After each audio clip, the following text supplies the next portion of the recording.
आदाब, नमस्कार, सत श्री अकाल, जय हिंद दोस्तों। मैं छोटू भैया आज की सच्ची घटना में आपको सुनाने जा रहा हूँ। ये सच्ची घटना है बेंगलुरु की।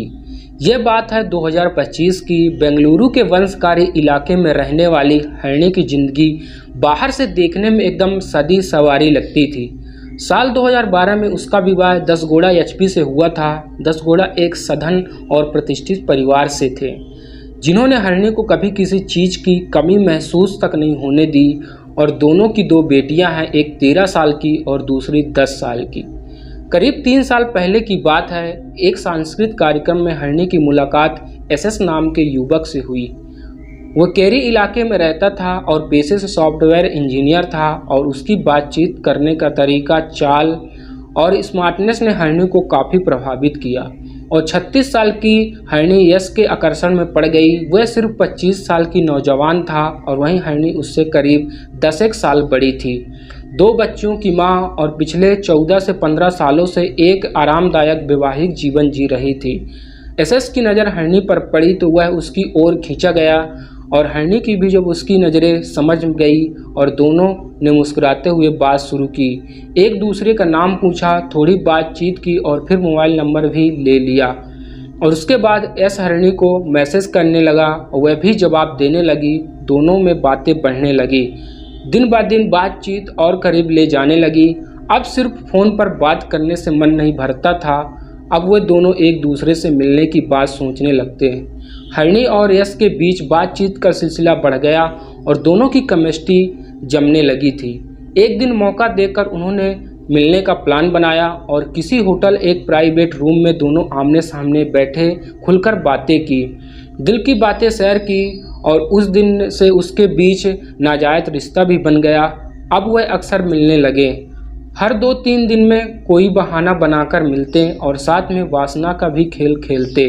धीरे धीरे दोनों एक दूसरे की आदत लग गई थी, और हरणी की बातों में, उसके अंदाज में, उसकी मौजूदगी में यश को एक अलग ही अट्रैक्शन महसूस होता था। उसे फर्क नहीं पड़ता कि हरणी शादीशुदा है या उसके 2 बच्चे हैं। उसे तो सिर्फ हरणी की कंपनी चाहिए थी। हरणी को यश के साथ जिस तरह का शारीरिक सुख मिल रहा था, उससे उसकी आदत लग गई थी और रोज़ किसी न किसी बहाने घर से बाहर जाने लगी थी। ये सब देखकर हरणी का पति दसगोड़ा को शक हो गया था। हरणी रोज़ घर से बाहर जाने लगी थी और कभी किसी बहाने तो कभी बिना बताकर दसगोड़ा को शक होने लगा था, और उसे लगने लगा था कि कुछ ठीक नहीं है। इसलिए उसने हरणी पर ध्यान देना शुरू किया। और एक दिन जब हरणी घर पर नहीं थी और तो उसने उसका फ़ोन चेक किया।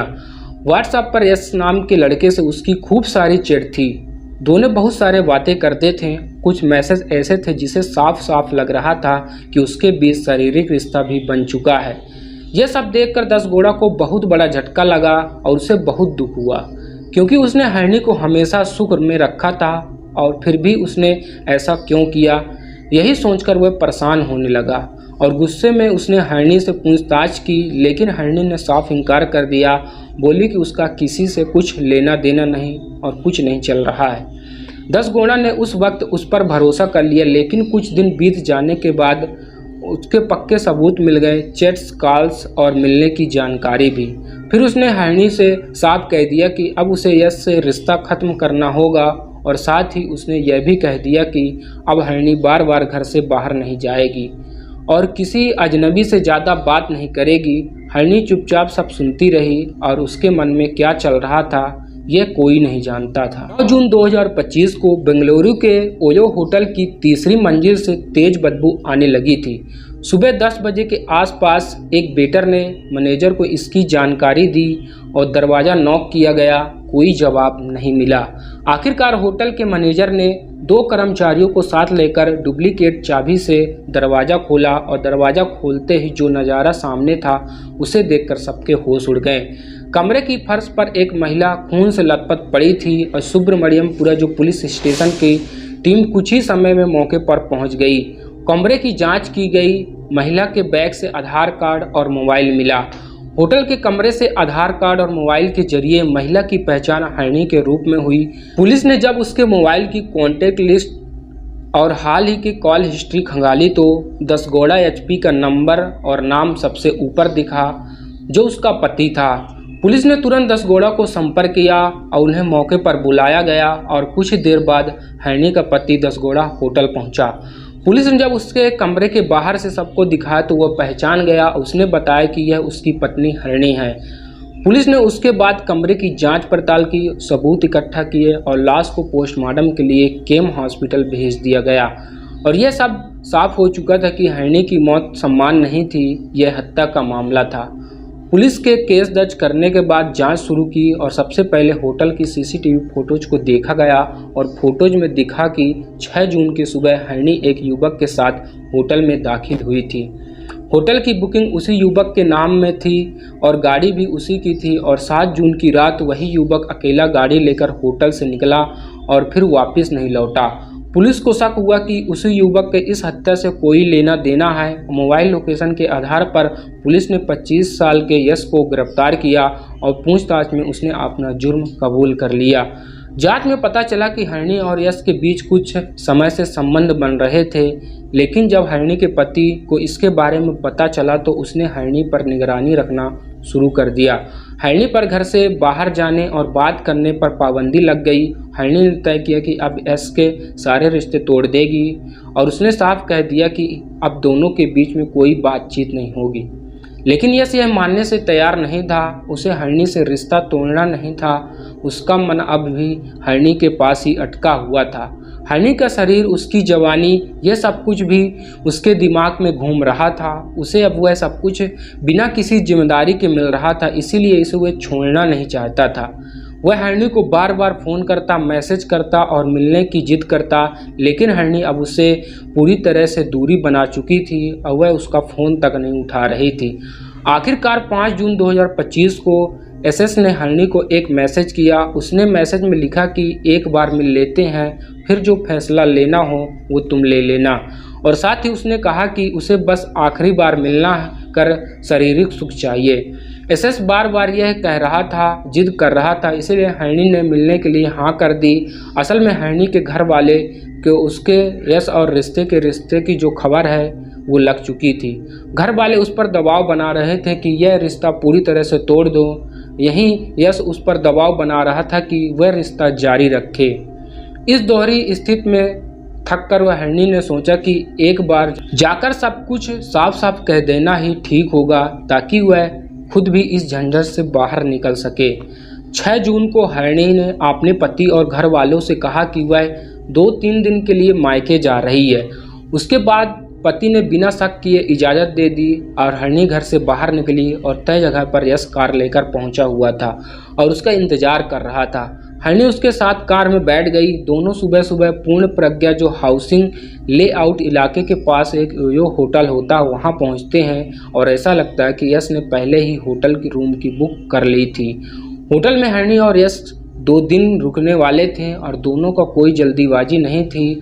दिन भर उन्होंने होटल के कमरे में खाना पीना किया और शारीरिक संबंध संभोग किए और रात को यश ने थोड़ी शराब पी ली और फिर हरणी के पास आया।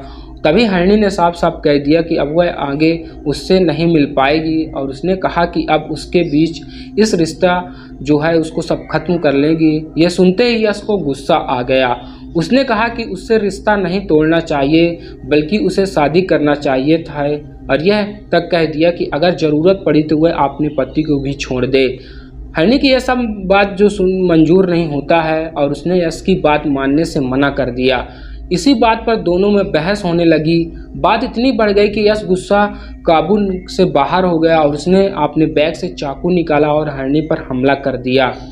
बताया जाता है कि करीब 17 बार किए उसने और हरणी चीखती चिल्लाती रही, जमीन पर गिर गई और कमरे के फर्श से खून से भर गया। जब हरणी की आवाज़ बंद हो गई तब यश को होश आया और उस वक्त रात के करीब 1:30 बज रहे थे और हमले के बाद यश ने इधर उधर देखा और समझ लिया कि किसी को शक न हो, इसलिए उसने कमरे का दरवाज़ा ठीक से बंद किया और फिर होटल मैनेजर से कहा कि वह थोड़ी देर के लिए बाहर जा रहा है और अंदर मैम सो रही हैं। ऐसा कहकर वह अपनी कार लेकर होटल से निकल गया और पुलिस ने तुरंत उसके मोबाइल की लोकेशन ट्रेस की और उसे ढूंढकर हिरासत में लिया। उसे सुब्रमण्यम जो पुलिस है वो स्टेशन लाया गया और हरणी की हत्या के बारे में पूछताछ की गई और पूछताछ में यश ने अपना जुर्म कबूल कर लिया। उसके कबूलनामे के बाद पुलिस हरिणी के पति और दसगोड़ा एचपी के इस मामले में आधिकारिक शिकायत दर्ज कराई गई और इस शिकायत के आधार पर पुलिस ने हरिणी की हत्या के मामले में उसके प्रेमी यश के खिलाफ भारतीय दंड संहिता की धारा 1031 के तहत केस दर्ज किया गया। पुलिस ने यश के पास से बरामद में इस्तेमाल की गई कार और चाकू बरामद कर लिए गए और इस पूरे मामले की जांच पड़ताल सुमरियम पुलिस ने अपने वरिष्ठ अधिकारियों के मार्गदर्शन में किया। इस पूरे घटनाक्रम को सुनाना किसी को दिल को आहत पहुंचाना नहीं, किसी को दिल को ठोस पहुंचाना नहीं, बल्कि आप सभी को जागरूक करना, आप सभी को सचेत करना। जो आजकल इस तरह की जो घटनाएं हमारे आसपास होती रहती है, लव मैरिज अफेयर वाली, इनसे ज़रूर खासकर आप बच के रहिए। अपने घर परिवार वालों को ज़रूर ज़्यादा से ज़्यादा ध्यान रखें, खासकर बच्चे और पत्नियों का। चलिए दोस्तों, फिर से मिलते हैं इसी तरह के इंटरेस्टिंग लाजवाब कहानी लेकर। तब तक के लिए दोस्तों आपसे अलविदा लेते हैं। जय हिंद।